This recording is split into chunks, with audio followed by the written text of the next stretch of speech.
Hi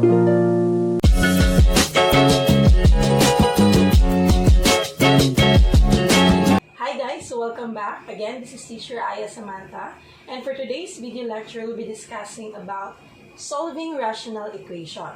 In order for us to solve rational equation class, just always remember these following steps. First is you need to determine the LCD. Second is you need to multiply the LCD to our equation. Next is to simplify for us to solve the resulting equation. And after that is you need to do the checking and to determine what is our solution or our obtained value. So first step is let's try to determine the LCD. How do we determine the LCD?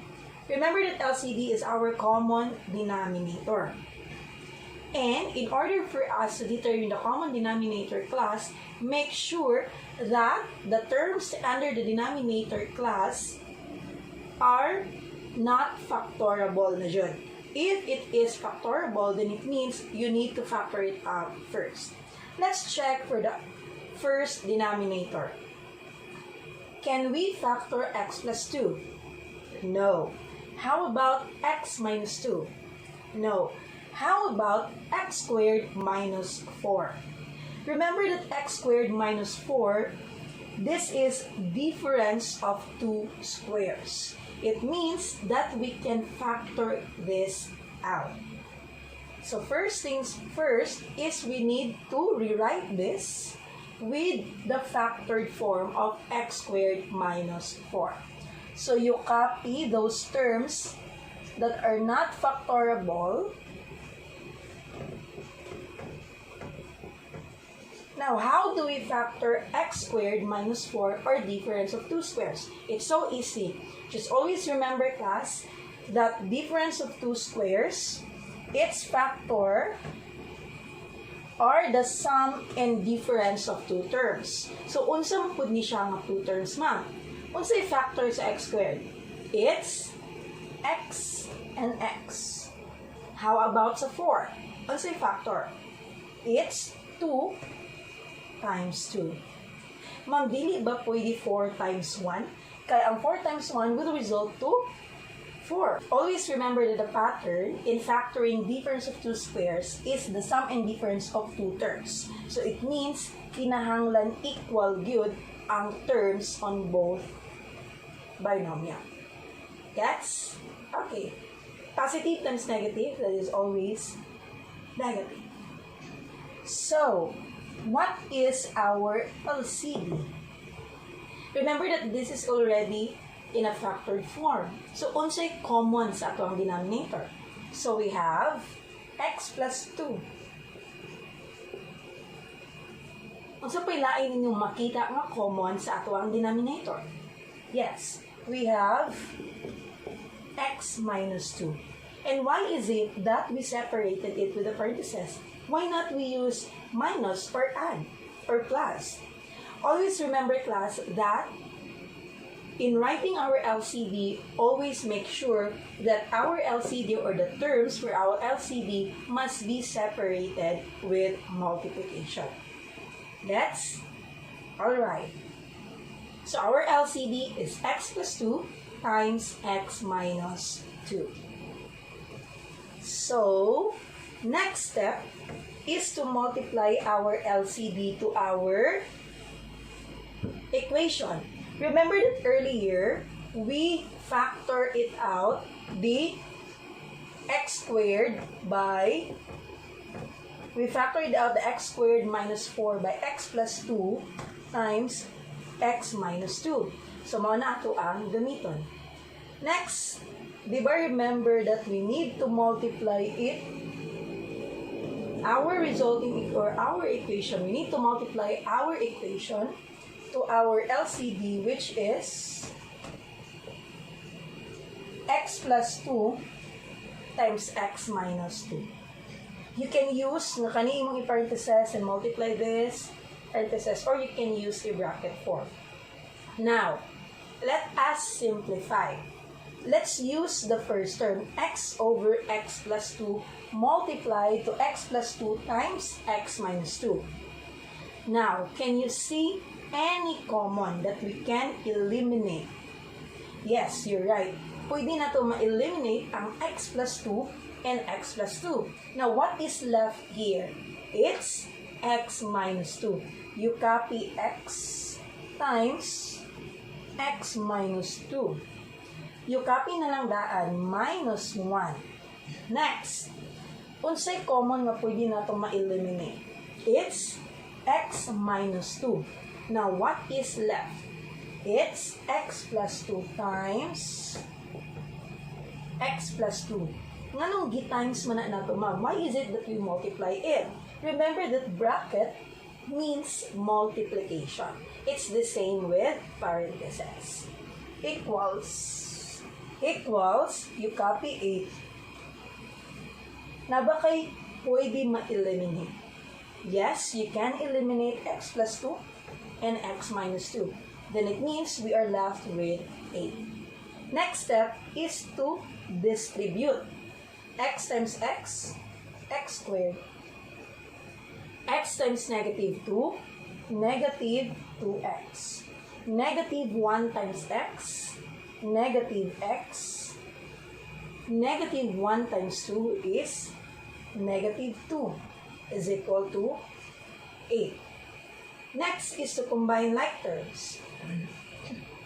X squared, negative 2x minus x. Remember that these are like signs. That means that you are adding.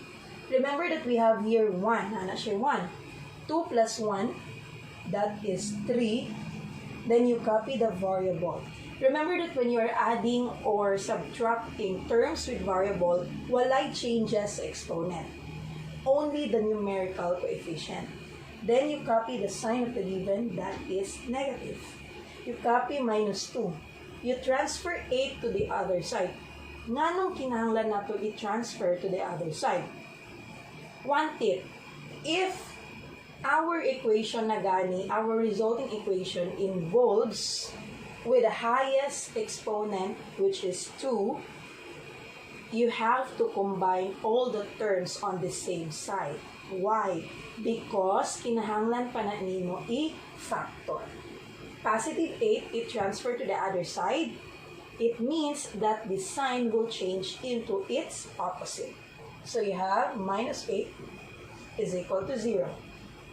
Combining like terms, x squared minus 3x, negative 2 minus 8, that is negative 10 is equal to 0. This is a trinomial. It means that we need to factor it out in order for us to solve for the value of x.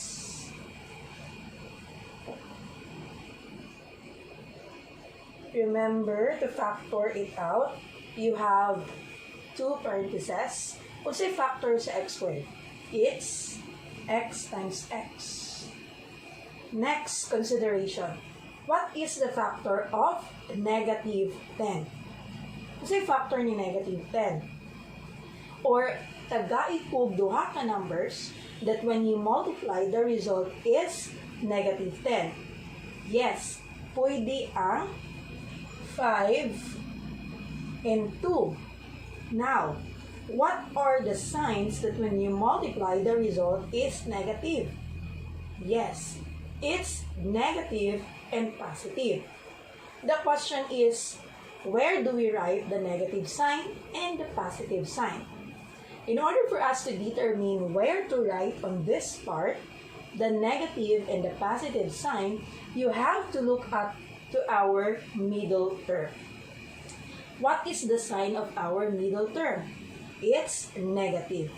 It means that the negative sign should be placed to the higher number or to the larger number. And that is 5. So you write here negative 5 plus 2. Let's check if we have the correct factor. Negative 5 times positive 2, that is negative 10. What is negative 5 plus 2? Yes, since these are unlike signs, it means that we subtract 5 minus 2 is 3 and we copy the sign of the larger number. Now, what are the values of x? So we have x minus 5 is equal to 0 and x plus 2 is equal to 0.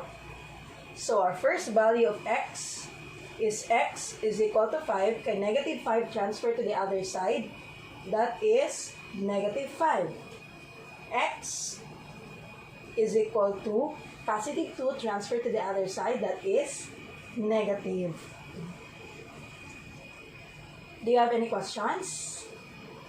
So since we have here our obtained values, x is equal to 5, x is equal to negative 2.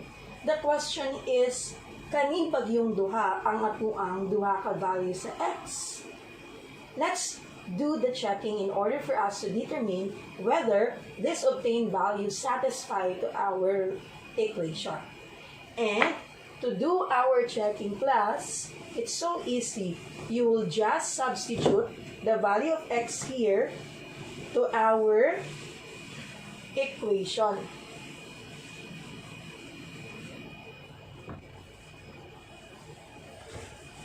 So what are the values of x, Gani? The values of x, so we have x is equal to 5 and x is equal to negative 2.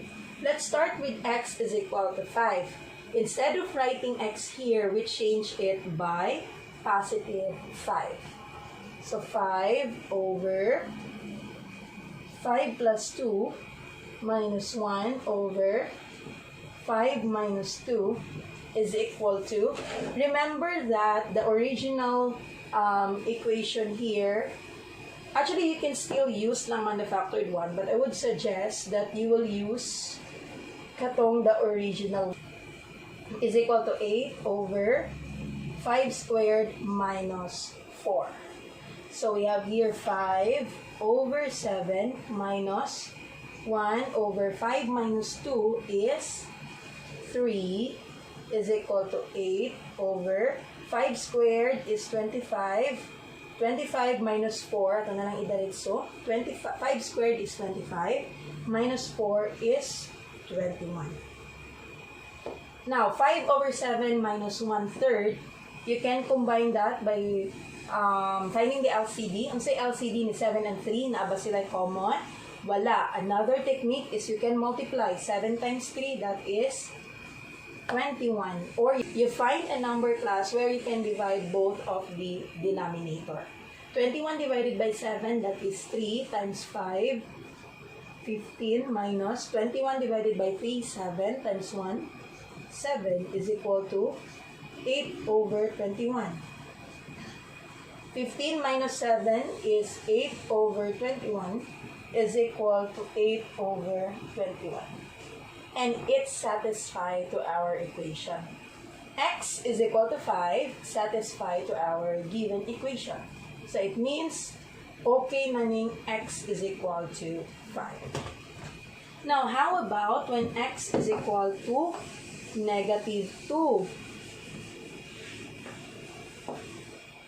X is equal to negative 2. So we have negative 2 over negative 2 plus 2 is equal minus 1 over negative 2 minus 2 is equal to 8 over negative 2 squared minus 4. So we have here negative 2. Negative 2 plus 2 is 0.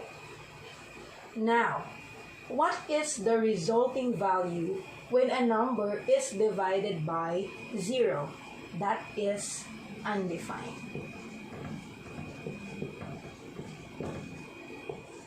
From here, we can already say that x is equal to negative 2 is not a solution. X is equal to negative 2 is not a solution, then it means